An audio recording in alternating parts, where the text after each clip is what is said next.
Bismillahirrahmanirrahim. Assalamualaikum warahmatullahi wabarakatuh. Apa kabar anak-anakku semua? Alhamdulillah hari ini kita masih bisa bertatap muka walaupun secara online ya. Alhamdulillah kita masih diberi kesehatan oleh Allah Subhanahu wa taala, kita dijauhkan dari wabah penyakit yang sedang melanda dunia ini. Alhamdulillah ada kabar berita untuk kita tanggal 13 September yang insya Allah katanya sudah bisa memulai pembelajaran tatap muka walaupun dengan secara terbatas. Terus berdoa ya agar segera wabah ini berakhir, kita bisa belajar bersama, duduk bersama dalam kelas. Kalian bisa lebih memperhatikan dan mencerna materi yang Ibu sampaikan. Tetap semangat dan berdoa dulu sebelum belajar agar kita tetap dalam lindungan Allah dan dimudahkan dalam menerima materi ini. Baiklah anak-anak, simak penjelasan Ibu berikut ini dalam pemaparan materi. Oke.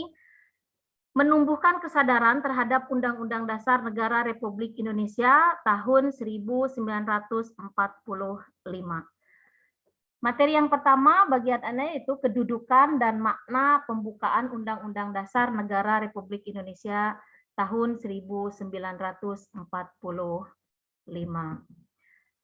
Sebelum dilanjut, pertama seperti biasa, tujuan pembelajaran hari ini. Setelah kalian mendengarkan penjelasan dari Ibu, ada 4 hal yang harus kalian pahami pada pembelajaran saat ini. Yang pertama, kamu harus mampu menjelaskan kedudukan pembukaan Undang-Undang Dasar 1945, ya. Yang kedua, menjelaskan hubungan pembukaan Undang-Undang Dasar 1945 dan Proklamasi Kemerdekaan Indonesia. Yang ketiga, menyebutkan pokok-pokok kaidah negara yang fundamental dalam pembukaan Undang-Undang Dasar 1945. Yang keempat, menyebutkan makna alinea dalam pembukaan Undang-Undang Dasar Republik Indonesia tahun 1945. Nah, 4 poin ini kalian yang harus pahami setelah mendengarkan penjelasan materi hari ini. Nah, ini anak-anak ya, kedudukan dan makna pembukaan Undang-Undang Dasar Negara Republik Indonesia tahun 1945 itu ada 4. 1. Kedudukan pembukaan Undang-Undang Dasar Negara Republik Indonesia tahun 1945. Yang kedua, hubungan pembukaan Undang-Undang Dasar Negara Republik Indonesia tahun 1945 dan Proklamasi Kemerdekaan Indonesia. Yang ketiga, pembukaan Undang-Undang Dasar Negara Republik Indonesia tahun 1945 yang memuat pokok kaidah negara yang fundamental. Yang keempat, makna alinea dalam pembukaan Undang-Undang Dasar Negara Republik Indonesia tahun 1945. Baiklah, mari kita bahas satu persatu keempat poin yang akan kita jelaskan ini. Yang pertama, kedudukan pembukaan Undang-Undang Dasar Negara Republik Indonesia tahun 1945. Nah, ini pembukaan merupakan bagian yang tidak terpisahkan dari Undang-Undang Dasar ya. Adapun kedudukan pembukaan Undang-Undang Dasar Negara Republik Indonesia tahun 1945 sebagai berikut. 1. Hubungannya dengan tertib hukum Indonesia. Makna pembukaan Undang-Undang Negara Republik Indonesia tahun 1945 ini mempunyai kedudukan yang tidak terpisah dari batang tubuh Undang-Undang Dasar Negara Republik Indonesia tahun 1945. Pembukaan Undang-Undang Dasar 1945 mempunyai kedudukan yang lebih tinggi dari batang tubuh Undang-Undang Dasar Negara Republik Indonesia tahun 1945. Jadi kalau batang tubuh itu kan penjelasannya, makanya kedudukannya lebih tinggi di pembukaan ini. Nah, kalian harus sudah hafal ya, apalagi untuk anak SMP, kita sekarang setiap hari Senin melaksanakan upacara dan ada pembacaan pembukaan Undang-Undang Dasar 1945. Dari alinea 1 sampai alinea keempat, kalian itu harus sudah paham. Setidaknya kalau tidak hafal pun kalian harus tahu isi dari pembukaan. Nah, makanya memiliki kedudukan yang lebih tinggi dibanding dari batang tubuh Undang-Undang Dasar Negara Republik Indonesia tahun 1945. Yang keduanya, pembukaan Undang-Undang Dasar Negara Republik Indonesia tahun 1945 ini merupakan tertib hukum tertinggi dan mempunyai kedudukan yang lebih tinggi. Yang ketiga, pembukaan merupakan pokok kaidah negara fundamental yang menentukan adanya undang-undang dasar negara tersebut atau sumber hukum dasar bagi suatu negara. Yang keempat, pembukaan undang-undang dasar ini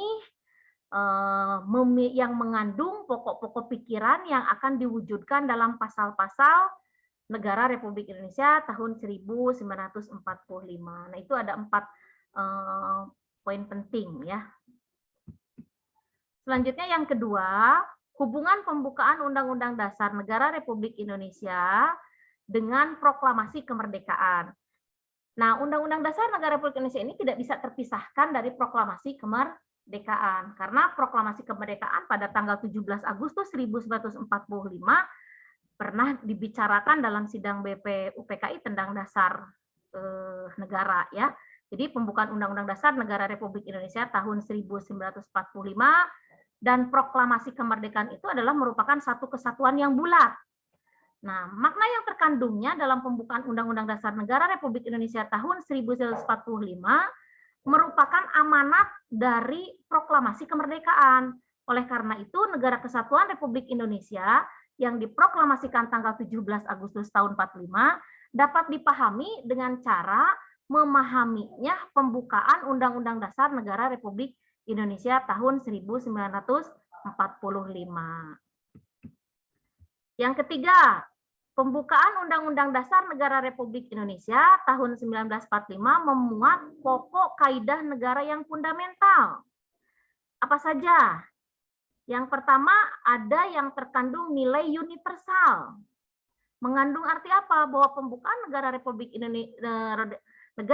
Indonesia tahun 1945 ini memiliki nilai yang tinggi oleh bangsa Indonesia yang menunjukkan penghargaan terhadap hak asasi manusia, merupakan salah satu bentuk perilaku bangsa yang beradab di dunia.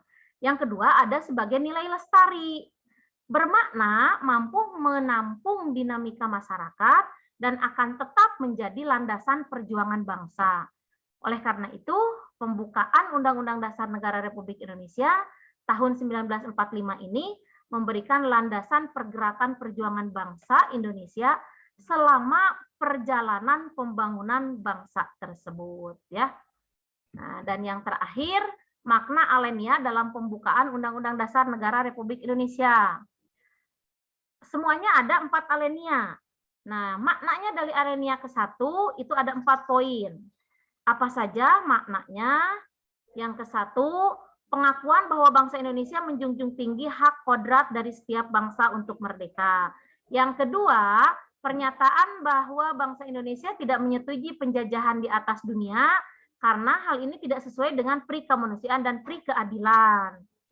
Yang ketiga, keinginan bangsa Indonesia untuk melepaskan diri dari penjajahan. Itu dalil yang sangat subjektif. Yang keempat, pernyataan bahwa bangsa Indonesia siap membantu bangsa lain untuk merdeka. Nah, makna alinea yang kedua apa saja yang tersirat dan yang terkandung dalam Undang-Undang Dasar di pembukaan itu? Yang pertama, bahwa perjuangan bangsa Indonesia telah mencapai tingkat yang menentukan. Yang kedua, bahwa momentum yang telah dicapai harus dimanfaatkan untuk menyatakan kemerdekaan. Ketiga, kemerdekaan harus diisi dengan mewujudkan negara Indonesia yang merdeka, bersatu, berdaulat, adil, dan makmur. Nah, di alinea ketiga dari pembukaan itu,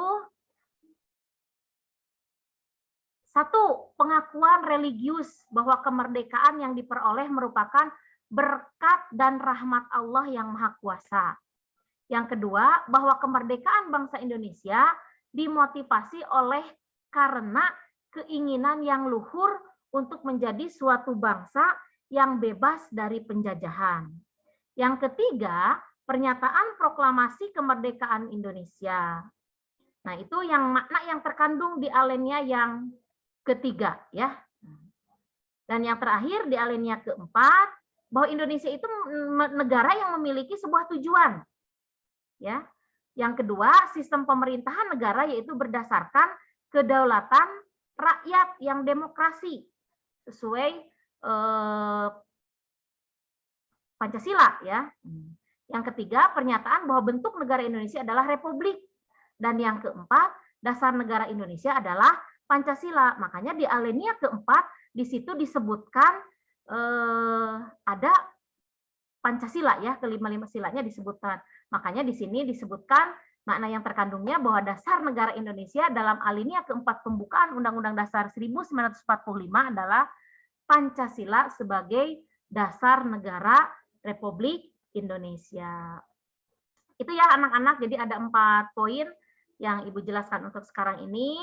Untuk lebih memahaminya, kamu bisa berliterasi di buku paket, kamu bisa berliterasi di buku modul yang sudah disediakan oleh sekolah, terus mencari sebuah wawasan. Jadi begitu pentingnya pembukaan Undang-Undang Dasar Negara Republik Indonesia sebagai tujuan dan makna serta dasar dari pelaksanaan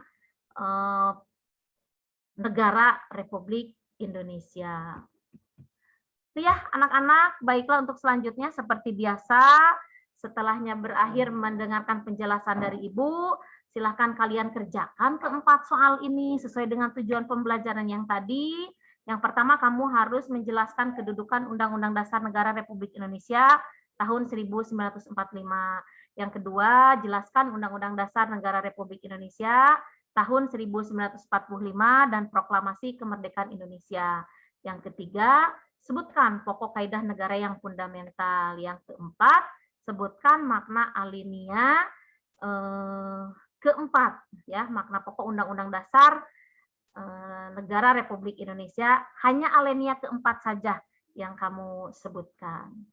Terima kasih atas perhatiannya anak-anak semua. Jangan lupa like, komen, dan subscribe ya channel Ibu untuk lebih memotivasi agar kita masih tetap bisa menjalankan pembelajaran untuk lebih meningkatkan semangat lagi mengajar kalian. Kalian juga jangan lupa semangat, tetap jaga kesehatan. Salam sehat dari Ibu, salam cerdas untuk kalian semuanya.